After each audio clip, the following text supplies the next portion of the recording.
5 years ago, I was going through a rough patch, and I had a meeting with my great friend, Pastor Keith, and after telling him what was going on, the battles I was dealing with, Pastor Keith noticed that I was not being consistent with showing up. I would show up 2 weeks here, miss 2 weeks. I would show up for a week, miss another week. And Pastor Keith wanted to hold me accountable, so he challenged me to be a leader at a table.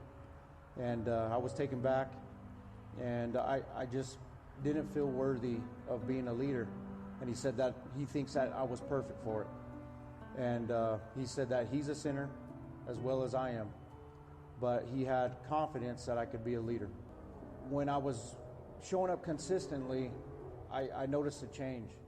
While I was going to men's ministry, I invited a good friend, one that works with me.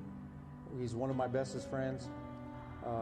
At work, I would talk to Adrian about it. I would invite him, and there was a time where Adrian showed up. I believe from the beginning he was touched, and he could see God moving. It's really just it just gave me a 180-degree turn on my whole life. As I got older and older throughout the years, I kind of numbed myself to the world. You know, I stopped having feelings, I stopped having emotions, I stopped caring about stuff. And getting into the men's group and going through Marksman, it got me out of my comfort zone to share with the world, to take charge of my life again, not to be so passive in life. I was able to talk to people I don't even know about my struggles and about my burdens, and they didn't what's the word I'm looking for? They didn't run you out of the church. Yeah, they weren't shocked when they heard what I was saying. They didn't pass judgment. They didn't pass judgment. They walked with me on that walk. And I asked him to come. He came. He started enjoying it and participating more and more each week. Once I left men's ministry, Pastor Keith went to Jack to ask about somebody co-leading with him. Jack didn't hesitate, and he recommended Adrian. And when Adrian was asked, he didn't hesitate. One day I was having lunch at a restaurant on a patio.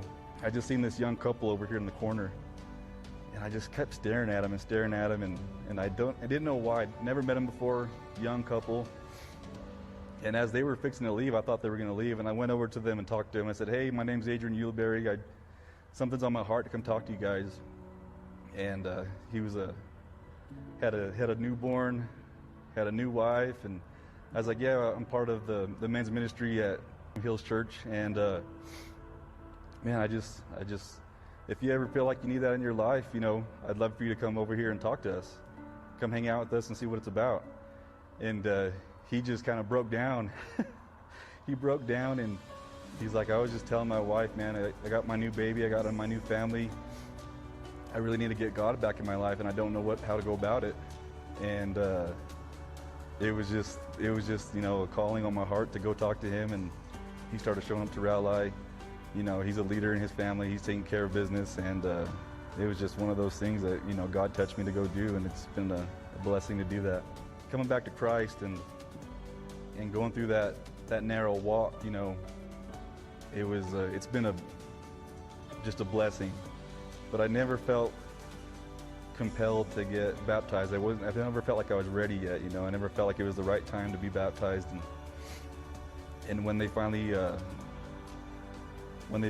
announced that they were going to do baptisms, it just hit me like a ton of bricks. And, you know, having these men around me, seeing, and then me trying to be a leader for these men, and just, you know, it's been, it just hit on my heart to do it, and it was a no-brainer at that moment, you know.